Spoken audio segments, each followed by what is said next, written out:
अगर आप लोगों ने इस वीडियो का फर्स्ट और सेकंड पार्ट नहीं देखा है तो पहले जाके वो देख लो, क्योंकि ये वाला थर्ड पार्ट है। और अगर आप लोग यहीं से कंटिन्यू करना चाहते हो तो मैं बता दूं आप लोगों को कुछ भी समझ में नहीं आने वाला है, क्योंकि ये वाला जो पार्ट है वो फर्स्ट और सेकंड पार्ट के ऊपर ही बेस्ड है। लास्ट पार्ट में हमने ये देखा था कि धरती के ऊपर लाइफ कैसे एग्जिस्ट हुई थी, बट मैंने लास्ट में ये बताया था कि जो डायनासोर्स थे वो मर गए थे, यानी कि विलुप्त हो गए थे। लेकिन इन डायनासोर्स के साथ ऐसा क्या हुआ कि सारे के सारे डायनासोर्स मर गए और फिर दोबारा से लाइफ कैसे स्टार्ट हुई और हम ह्यूमंस कहां से आए। सो हेलो फ्रेंड्स, मैं आपका दोस्त और होस्ट आ गया हूं एक और इंटरेस्टिंग और अमेजिंग वीडियो के साथ। तो बने रहिए आज के सफर में लास्ट तक हमारे साथ ऐसे इंटरेस्टिंग और अमेजिंग फैक्ट की सीरीज को देखने के लिए।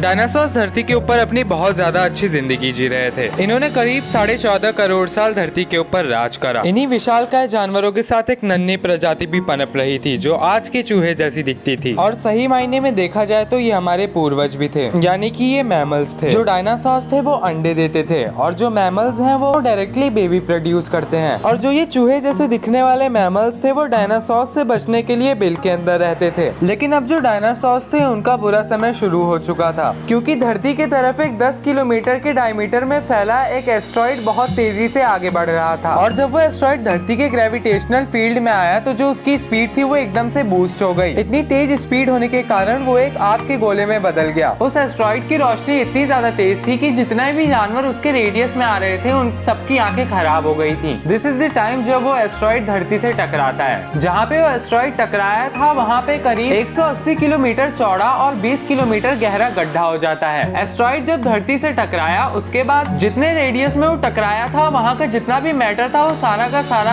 अपोजिट टू अर्थ यानी कि स्पेस के तरफ चला गया। इतनी भयानक टक्कर की वजह से जहाँ पे एस्ट्रॉइड गिरा था वहाँ का जितना मैटर था वो एक चादर का फॉर्म क्रिएट कर दिया था, जो कि काफी ज्यादा किलोमीटर के दायरे में था। और जो वो चादर थी वो धूल से बनी हुई थी और काफी ज्यादा किलोमीटर के दायरे में होने के कारण जो अर्थ के ऊपर सनलाइट आती थी वो अब नहीं आ पा रही थी। इतनी तेज टक्कर की वजह से जो अर्थ की टेक्टोनिक प्लेट्स थी उसके अंदर काफी ज्यादा हलचल आई और हलचल और रेडिएशंस की वजह से काफी तेज भूकंप आना स्टार्ट हो गया। ये जो एस्ट्रॉइड अटैक हुआ था इसकी रेडिएशन इतनी ज्यादा तेज थी, भूकंप इतना ज्यादा तेज था कि जो समुद्र का शांत पानी था वो भी बौखला उठा और उसने सुनामी का रूप ले लिया। टेम्परेचर इतना ज्यादा हाई था कि जितना भी समुद्र का पानी था वो सारा का सारा भाप में तब्दील हो गया। अब आप लोगों में से काफी लोग ये सोच रहे होंगे कि ये तो उनके साथ हुआ था जो जानवर जमीन पे रहते थे, लेकिन उनके साथ क्या हुआ जो जानवर आसमान में उड़ते थे, क्योंकि जो एस्ट्रॉइड था वो तो जमीन पे गिरा था, ये तो आसमान में भी उड़ सकते हैं। तो ऑफ कोर्स नॉट, ऐसा बिल्कुल भी नहीं था, क्योंकि मैंने थोड़ी देर पहले ये बताया था जहाँ पे जो एस्ट्रॉइड था वो गिरा था वहाँ का जितना भी मैटर था वो सारा का सारा स्पेस में उड़ के चला गया था। जो मैटर अपोजिट टू अर्थ यानी कि स्पेस की तरफ गया था वो कुछ टाइम बाद बहुत तेजी से नीचे आया। तेज रफ्तार होने के कारण जितने भी फ्लाइंग डायनासोर्स थे उनके ऊपर आके वो गिरा और वहीं पे उनकी मौत हो गई, क्योंकि तेज होने की वजह से उसने फायर की फॉर्म ले ली थी और जितना भी वो मैटर था वो काफी ज्यादा भारी मात्रा में था। दैट्स व्हाई जितने भी फ्लाइंग डायनासोर्स थे वो वहीं पे मर गए। जो एस्ट्रॉइड गिरा था उसके वजह से उसके रेडियस में आने वाले जितने भी प्लांट थे, ट्रीज थे, वो सारे के सारे वहीं पे डिस्ट्रॉय हो गए या फिर जल गए, क्योंकि टेम्परेचर बहुत ज्यादा हाई था और उतना ज्यादा टेम्परेचर प्लांट्स मैनेज नहीं कर सकते थे। विस्फोट के कुछ टाइम बाद टेम्परेचर इतना ज्यादा हाई होने के कारण सारे के सारे डायनासोर्स मर गए और जितने भी प्लांट्स थे वो सारे के सारे सूख गए। लेकिन एक बात थी, ये जो डिस्ट्रॉय हुआ था ये बहुत ज्यादा अच्छी अपॉर्चुनिटी थी मैमल्स के लिए। ये लोग गर्मी से बचे रहे इसलिए बिल में रहते थे और इन लोगों ने कुछ भी खाना शुरू कर दिया था। जो वो डिस्ट्रॉय हुआ था उसके कुछ लाख साल बाद धरती पे अब डायनासोर्स बिल्कुल खत्म हो चुके थे। इनका अब कोई नामो निशान भी नहीं बचा था, यानी कि डायनासोर्स अब इतिहास बन के रह चुके थे, जिनके बारे में आज हम लोग किताबों में पढ़ते हैं और आए दिन हमें जमीन के अंदर इनके फॉसिल्स मिलते रहते हैं। डायनासोर्स खत्म होने के बाद आज अर्थ बिल्कुल बदल चुकी थी। काफी सारे अलग अलग तरीके के एनिमल्स की स्पीशीज फॉर्म हो चुकी थी। अब अर्थ बिल्कुल ग्रीन हो चुकी थी, जो भी डिस्ट्रॉय था वो कवर हो चुका था और अब धरती के ऊपर डायनासोर्स का कोई भी रोल नहीं रह गया था। आज से करीब 4.5 करोड़ साल पहले धरती का टेम्परेचर बिल्कुल नॉर्मल हो चुका था और अब धरती पे एक दिन करीब 24 घंटे के बराबर होते थे। फिर से जो टेक्टोनिक प्लेट्स थी उनके बीच में हलचल और एक छोटा सा लैंड मास बड़े से कॉन्टिनेंट से जाके टकराता है और उस छोटे से लैंड मास का नाम है इंडिया। और जिस बड़े कॉन्टिनेंट से इंडिया टकराया था उसका नाम था एशिया। जब इंडिया और एशिया एक दूसरे में मर्ज होते हैं तो